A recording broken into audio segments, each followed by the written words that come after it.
So what are we here today for? We're here today for top 5 awesome games. And to work out. In your collection. No, my back's just been killing me lately. A bus ride over here. Hey, and welcome to a video. Thanks for watching. I appreciate it, and so does Metal Jesus. Woo woo! Thank you for joining me. Today we're doing, as you would already have seen, top 5 awesome games in Metal Jesus' collection.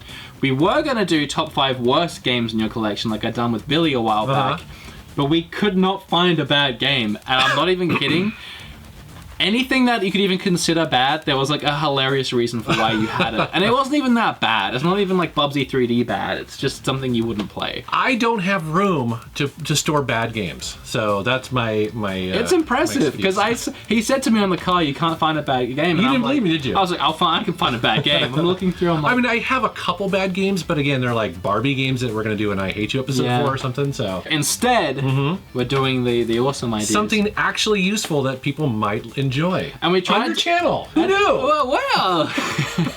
And we tried to pick things that you maybe haven't heard of. You might have, but we didn't want to go with like the Zeldas and the Mega Mans and stuff like that. So your game room, I'm going to let you start. All right. Again, these are my all-time favorite games. These are just simply good games, hidden gems, if you were, that you should definitely check out. We should do some hidden gem videos on your channel. I've been thinking about it, but there's so many already out there. It's too late. Too late to the game. All right. So Orcs and Elves for the Nintendo DS. Have you heard of this? Have you played it? Actually, yes. I don't know why I said no, but I know nothing about it. This is a really surprisingly great game. It started off, don't prejudge, but it started off on cell phones. And so it was designed to be a cell phone game that they ported over kind of to the DS. However, here's the thing about it. You've heard of id Software before. Yes. And the creators of Doom. Yeah? They made this. Oh, yeah. You have my curiosity. Yeah, so they basically created a pretty kick-ass RPG on mobile devices, and then they just basically made it better on the DS.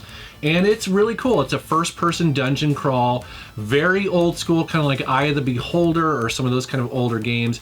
Turn-based, it's perfect for mobile. I played this game, I think, 2 or 3 times all the way through. Wow. It's just one of those games where I keep coming back to it. And anytime someone's like, I like RPGs, and I've got a DS. Orcs and Elves. That does actually look pretty cool. Yeah. There you go, number 1, or number 5, I guess. Number 5. Number 5, Orcs and Elves. So number 4, and this is my pick, and you haven't played these yet, you said. You said this is an Australian game? It is actually an Australian game. I'm pretty sure it was developed and produced in Australia, but it is based in Australia. So you have the Tasmanian Tiger, it was like Tasmania, who throws boomerangs as his main weapon. And I feel like for this part of the video, you should really emphasize your accent. All right, mate. Yeah. And they're all like really bloody Aussie accents, all right? So it's a real. You can't do it, can you? I'm trying to think of Australian words. I'm thinking of like Dorry and Darrow and nothing that's really going to fit in with what I'm trying to say right now. But I mean, you got like a koala on the back, and you got sharks, and you have to deal with that kind of stuff. But it's actually a really great platformer. Some of the voiceover work is a little cringe because you can tell that some of them are Americans doing Australian accents. But for the most part, it's not that much of a game changer. And the gameplay is just top notch. It's honestly a really, really, really great platformer. If you like Crash Bandicoot, if you like Spyro, pick it up. It's on like all 3 of those consoles of that generation, so Xbox as well. I really recommend it. I need to play it. I have 2 copies, obviously, and I haven't played it yet. It's a great game. Every level is different, and there's some really cool stuff you can do. A lot of collectibles and stuff like that. Okay, well, good answer. Moving on. Since I love collecting for big box PC games, I had to pick one, and Slipstream 5000. Have you heard of this? Nope. Not a PC guy. This was an awesome game when it first came out. It's dated a little bit. It's basically a futuristic racing game, and you can see right there where they're kind of like futuristic, sort of. It's almost like Wipeout, but it's like jets that are going through canyons and stuff like that. You have power-ups. Yeah. It's really fun. Even today, like, you can buy this on GOG.com where they've updated it for modern computers. Really? Yeah, and so you can run it on Mac and PC. And yes, the graphics don't hold up, but the gameplay definitely does. It's really fun. The graphics honestly don't look too bad. Yeah, they're not too bad. They don't look too bad. They're that sort of late 90s, before they got to 3D acceleration. So I just have to give that caveat. But again, the gameplay is super solid. I wanted to throw something interesting into this list. Something that you guys probably wouldn't even expect to see from me. because I've actually made it clear a few times I'm not an Atari fan. Yeah. I've said I respect the Atari and what it's done for gaming culture, but it's not fun to play. I just do not have enjoyment there. I have an experience with this game. I went to Portland, the first time I ever went to Portland Retro Gaming Expo, and they had that little TV set Yeah, with the couch. and I played this with Aaron and Ricky and the NES Complex. Kaboom. It's actually really, really, really fun. Yeah, if you have the little paddles and you try and compete with your friends to try and get the most points and see how long you... I actually got stupidly good at this throughout the weekend. Did you really? They were calling you me... the zone, right? They were calling me like Rayman and stuff because I'm just like that. I'm just like, yeah. Well, the game gets so crazy fast that at a certain point you're just like, you know, maybe like time dilation happens, you know, like... You start to see God at some point. It's like, it's stupidly fun. Yeah. And like, there's not much to say about the gameplay. You have 3 baskets and you try and catch bombs as they fall down. Yeah. But it just feels it's exhilarating. And if you manage to get far enough in before losing one basket, sorry, I'm turning American, and you know that you've gotten your point, that you've gotten high score, and you already have your 3 baskets left. You know you're in for a good one. So part of the reason why this is so good is because of Activision. Back in the day, Activision was actually started by a bunch of disgruntled employees from Atari. Atari was not giving the developers the credit that they felt that they deserved because they basically saw, hey, we're developing all these games and making you corporate guys millions of dollars. We want raises. Atari said no, and they're like, screw you, we're going to go start our own company, Activision. And so the best Atari programmers left and they started making awesome games. And so the reason why I say that is because if you are going to get into the Atari, just buy the Activision games. They're all good. Pitfall, River Raid, Hero, all of those are so awesome. That's cool. Now you mention it, yeah, there's actually definitely a correlation there. My friend Chris collects for Atari and he went for all the Activision stuff first, and he loves it. And they're still fun today. I can see why. Yeah. So this is the final one, our number 1 pick, and we both agreed upon it. Yeah, actually, I love the guy, that Pseudo51, the guy that makes all of these type of games. Lollipop Chainsaw, Killer 7. Recently, there was that new one, which was like a sequel to Killer 7. What was it called? Oh, I feel like I should know this. Killer is Dead.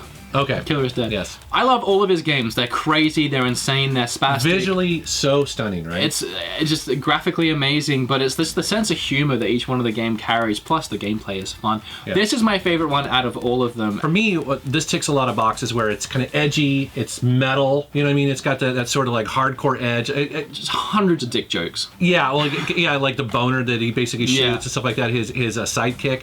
And then you're just basically going through hell kicking ass. And it's got great bosses, really interesting level design, and it's just got it all. And to your point, I like his games, but often there is something a little funky about the controls or something like that. This game, for the most part, doesn't have any of those sort of things that are annoying. This is actually a really solid game from beginning to end. Yes, it is. So and so's the Lollipop Chainsaw. That's true. I find I don't know why, but his games are just so underrated, so underplayed. Yeah. Anyone that has played them has talked about how amazing it is. I've never heard one person say, yeah, I started that game, but I couldn't finish it.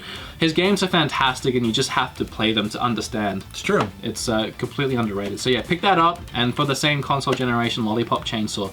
Really recommend them both. Yeah. 5 games. We did it. 5 games. Yeah, we done it. High five for the best. Thank you for being on here and doing this video. We just filmed green screen for a Game Quest. We did. And I'm going to assume either it has already come out, in which case it's here, Ta-da! or it's going to be out soon, and then it'll be in the description, but it should be a fun episode. Yep, we talk about our hair. We do. We always do. Have we done a video where we haven't talked about our hair? We should do a video where we just braid each other's hair. Do you want to? No.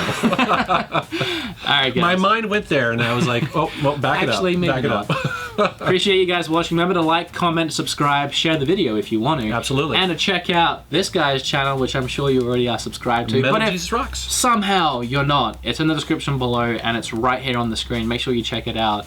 The quality of this guy's channel is well and above anything that I could aim to achieve. I don't know how. I'm just going to get down on my knees now. Anyway, thank you for watching. I appreciate it. Say goodbye. Bye-bye.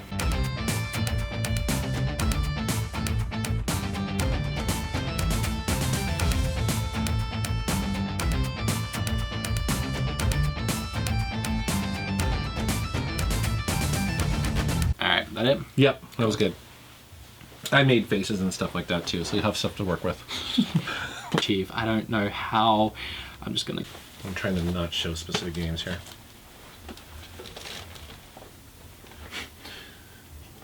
Yeah.